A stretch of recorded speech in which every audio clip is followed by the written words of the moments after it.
عہدے تو رکھ رہے ہیں لیکن وہ بار بار عوام کو یہ بتانے کی کوشش کر رہے ہیں کہ ہم حکومت کا حصہ نہیں ہے. یعنی کہ آپ دیکھ لو کہ جس ٹائم بلاول بھٹو صاحب نے انتخاب کی کمپین سٹارٹ کی تھی تو اس ٹائم بھی انہوں نے یہی بات کی تھی. جب مہنگائی کی ان سے بات کی جاتی تھی تو وہ کہتے تھے کہ ہم پی ڈی ایم کا حصہ ہی نہیں تھے. تو یہ تمام پالیسیاں جو بنا رہے تھے یہ اسحاق ڈار صاحب بنا رہے تھے, شہباز شریف صاحب بنا رہے تھے. اس ٹائم ہم ان کو سمجھانے کی کوشش کر رہے تھے لیکن وہ سمجھ نہیں پا رہے تھے. تو اب دوبارہ سے وہی حربے اپنائے جا رہے ہیں, عوام کو بتایا جا رہا ہے کہ ہم نہیں ہیں, یہی حکومت چلانے والے ہیں. سر اسی طرح پی ٹی آئی کے جو نامزد امیدوار ہیں ان میں عامر ڈوگر اور جنید اکبر کا نام بھی شامل ہے اسپیکر اور ڈپٹی اسپیکر کی دوڑ میں. یہ بات تو سب کو پتہ ہے کہ اسپیکر اور ڈپٹی اسپیکر جو ہے وہ پاکستان مسلم لیگ نون کا ہوگا اور پیپل پارٹی کا ہوگا, کیونکہ دیکھا جائے تو ابھی تک پاکستان تحریک انصاف کو جو ہے نہ ہی مخصوص نشستیں دی گئی ہیں.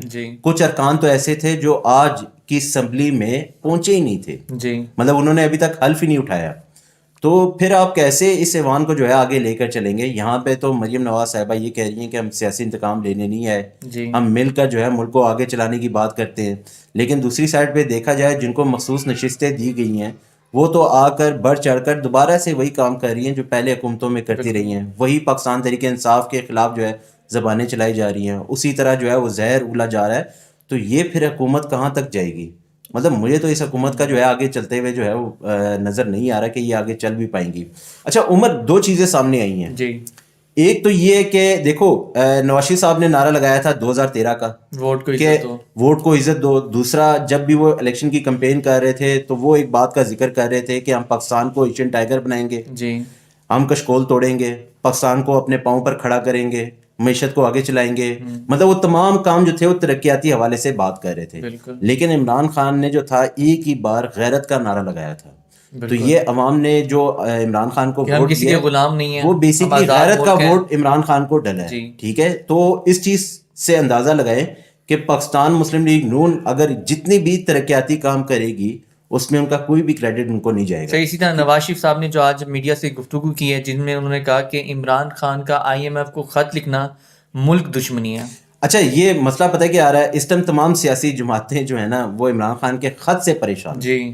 اب دیکھو سب سے پہلے جو تھا وہ نواز شریف صاحب نے کہا کہ ہم پاکستان کو ایشیا ٹائیگر بنانا چاہتے ہیں, ہم نے کشکول توڑ دیے.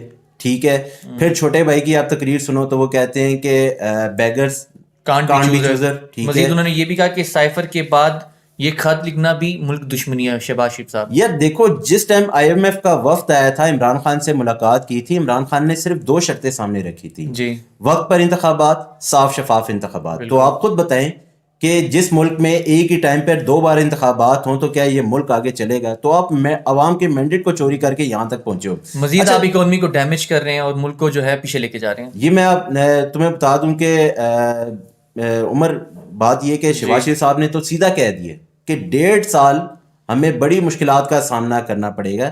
یعنی کہ عوام جو ہے وہ 1.5 سال مزید مہنگائی کا بوجھ برداشت کرنے کے لیے تیار ہو جائے.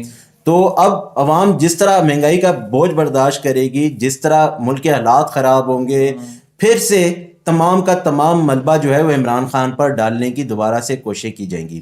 اچھا پہلے دیکھو نا کہ جس ٹائم شہباز شریف صاحب نے 16 مہینے کی حکومت کو سنبھالا اس ٹائم شہباز شریف صاحب کا کیا بیانیہ تھا؟ یہی تھا نا کہ عمران خان نے جو ہے ایم ایف کی ڈیل توڑی جس کی وجہ سے مہنگائی کا طوفان آیا. اب تو وہ ڈیل ختم ہوگی. شہباز شریف صاحب نے آ کر اس پروگرام کو دوبارہ سے ایک نئی شکل دی اور اس پروگرام کو آگے کنٹینیو رکھا. تو اب ان کے پاس کون سا بیانیہ ہے؟ اب یہ شاید اس آئی ایم ایف کے خط کو جو ہے وہ ڈھال بنا کے آگے چلیں گے کہ اگر یہ خط نہ لکھا گیا ہوتا تو آج ملک جو ہے اپنے پاؤں پر کھڑا ہوتا, معیشت ترقی کر رہی ہوتی, ہمارا ملک جو ہے ترقی کر رہا ہوتا, ہم عوام کے مفاد کے لیے کام کر رہے ہوتے. تو بیسکلی ان کو کوئی نہ کوئی بہانہ چاہیے یہ بتانے کے لیے جب ان کی حکومت ختم ہو رہی ہو کہ ہم نے کوشش کی ہے لیکن عمران خان کے جو خط انہوں نے آئی ایم ایف کو لکھا ہے اس کی وجہ سے ہم ملک کو نہیں چلا پائے. مزید دیکھو عمر 2 چیزیں ہیں. اس ٹائم آپ عوام میں جائیں گے نا تو آپ عوام سے عمران خان کا اور شہباز شریف صاحب کا پوچھیں گے نا تو عمران خان کے بارے میں لوگ یہ کہتے ہیں کہ ایک امید ہے کہ عمران خان جو ہے ملک کو آگے لے کر جا سکتے ہیں. بالکل. لیکن شہباز شریف صاحب اور نواز شریف صاحب کے بارے میں ایسا کوئی بھی خیال نہیں رکھتے. بالکل ایسے ہیں. اس کی وجہ یہی کہ دیکھو جس ٹائم پاکستان تحریک انصاف کے جتنے بھی ارکان آ کر دستخط کر رہے تھے تو وہ ایک نعرہ ساتھ لگا رہے تھے. وہ کیا تھا؟ کون چلائے گا پاکستان؟ عمران خان. بالکل. ٹھیک ہے سر نئی ڈیولپمنٹ جو بھی آئی ہے اور جو کہ بہت انٹرسٹنگ ہے وہ یہ کہ فضل الرحمان صاحب نے قومی اسمبلی کا جو انتخابی عمل ہے اس کا بائیکاٹ کر دیا. اس کا امپیکٹ کیا ہوگا پی ڈی ایم کے لیے جو حکومت میں آ رہی ہے, اور عمران خان کے لیے کیا ہوگا؟ اچھا, مولانا صاحب کا جو ہے نا ہمیشہ سے ایک جو ان کا رول رہا ہے وہ بڑا ہی کوئی آپ یہ کہہ لو کہ عجیب و غریب رہا ہے.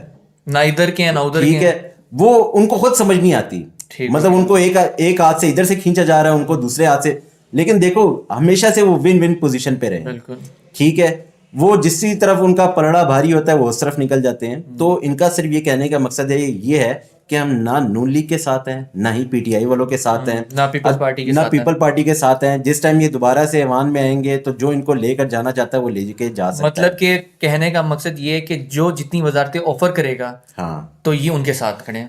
اب مسئلہ یہی ہے نا کہ دیکھو تمام سیاسی جماعتیں مل کر ہمیشہ سے انتخابات کے بعد ایک رونا روتی ہے. کیا کہ ملک میں دھاندلی ہوئی ہے, لیکن اس حوالے سے 5 سال تک کوئی بھی کام نہیں کیا جاتا. بالکل. پھر 5 سال بعد یہی رونا ہوتا ہے.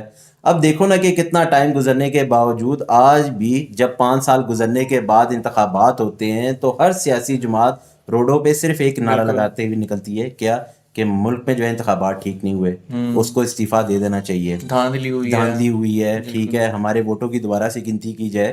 تو یہ مسئلے مسائل تو ہمیشہ سے چلتے رہے. جب سے نواز شریف ملک میں آئے ہیں نا تو کوئی اچھی خبر ان کو سننے کو نہیں ملی. تو مزید جو بری خبر ان کے لیے وہ یہ ہے کہ مانسہرہ کا جو حلقہ ہے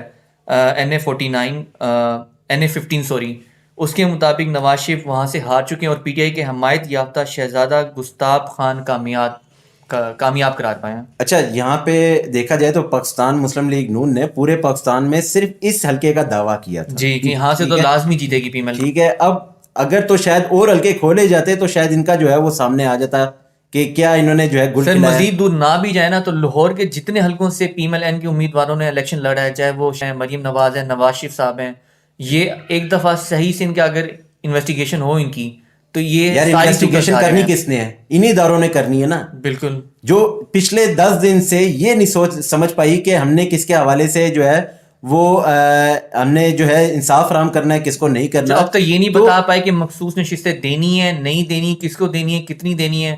تو ہم یہاں سے اندازہ لگا سکتے ہیں کہ وہ ان کا جو. اچھا دیکھو, ہمیشہ سے نا ایک چیز رہی ہے, اگر تو نواز شریف صاحب جو ہے اس حلقے کا دعویٰ نہ کرتے تو شاید ان کی عزت برقرار رہتی. بالکل. تو چلو عوام کے دماغوں میں جو سر انہیں وہ 2013 والا امید تھی کہ میرا جو گڑھ ہے نا لاہور کے بعد وہ مانسہرہ ہے, تو مانسہرہ انہیں ہمیشہ جتواتا تھا یہ سیٹ, انہیں بڑا مان تھا.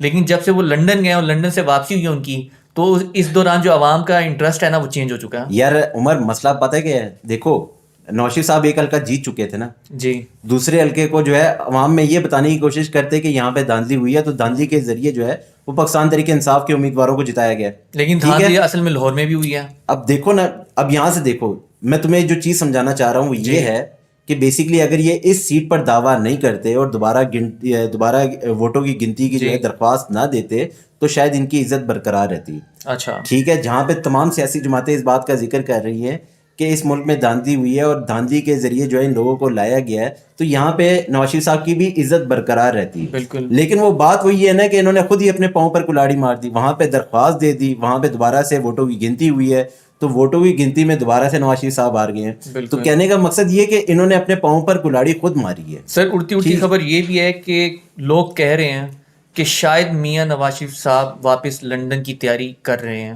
یہ تو یار میں نے بھی بہت سنا ہے, لیکن کچھ اینکرز کا یا کچھ صحافیوں کا تو یہ بھی کہنا ہے کہ ان کو جو ہے وہ اپنے فلیٹس بہت یاد آ رہے ہیں. تو شاید اس کی وجہ سے میاں صاحب اتنے دل برداشت ہیں الیکشن ہارنے کے بعد, ان کو لگتا ہے کہ شاید ان کا فیوچر پاکستان میں نہیں آ رہا ہے کسی طریقے سے. ٹھیک ہے, تو سر وہ جو لفافی صحافی ہیں اب وہ کیا کہیں گے یار؟ اب تو ان کے پاس تو پہلے بھی کہنے کے لیے کچھ نہیں تھا. وہ تو پی ٹی آئی کے سپورٹرز کو کہتے تھے لونڈا لپاڑا, تو جو نواز شریف کے سپورٹر ہیں ان کو کیا کہیں ہم؟ یار دیکھو, یہ تو زبان کی بات ہے, پرورش کی بات ہے. ٹھیک ہے, آپ کسی کو لونڈا لپاڑا کہہ لو, کسی کو لفنڈر کہہ لو, ٹھیک ہے, یوتھیا کہہ لیتے, کسی کو یوتھیا کہہ لو, تو اس سے کوئی فرق نہیں پڑتا ہے.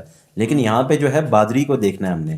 ٹھیک ہے, غیرت کو دیکھنا ہے. میں نے آپ کو کہا نا کہ اس ٹائم عمران خان کو جو ووٹ پڑا ہے وہ غیرت کے نام پر پڑا ہے, کیونکہ عمران خان نے غیرت کا نعرہ بلند کیا ہے. بالکل نواز شریف صاحب نے جو ہے اپنے تمام ترقیاتی کاموں کا جو ہے تمام لسٹ جو ہے عوام کے سامنے رکھی ہے, لیکن عوام نے جو ہے ان ترقیاتی کاموں کو ریجیکٹ کیا ہے اور عمران خان کے حق میں ووٹ دیا ہے. بالکل وہ الگ بات ہے کہ اس ملک میں جو ہے ایک ہی دن میں 2 انتخابات ہوئے ہیں. بالکل 8 فروری کو جو انتخاب ہوا ہے وہ 5 بجے تک ہوا ہے, 12 بجے کے بعد جو ہے وہ غائبانہ ووٹ ڈلے ہیں. 4-5 دن لیکن تک چلتا گیا وہ ایک الیکشن. بڑی زبردست میم کسی نے جو تھا وہ شیئر کی تھی سوشل میڈیا پہ کہ اگر کسی نے اپنے بھائی سے والدین سے ملاقات کرنی ہے تو وہ الیکشن کے دنوں میں باہر نکلیں اور شاید ان کی ملاقات ہو سکتی ہے. بالکل تو یہ سب کو پتہ ہے کہ غائبانہ ووٹ ڈلے ہیں اور کس کی وجہ سے ڈلے ہیں, کیوں ڈلے ہیں, یہ تمام کے تمام لوگوں کو پتہ ہے. میرے اور آپ کے بحث کرنے سے جو ہے یہ نہیں ہو سکتا کہ وہ لوگ جو ہے سیٹوں سے اتر جائیں.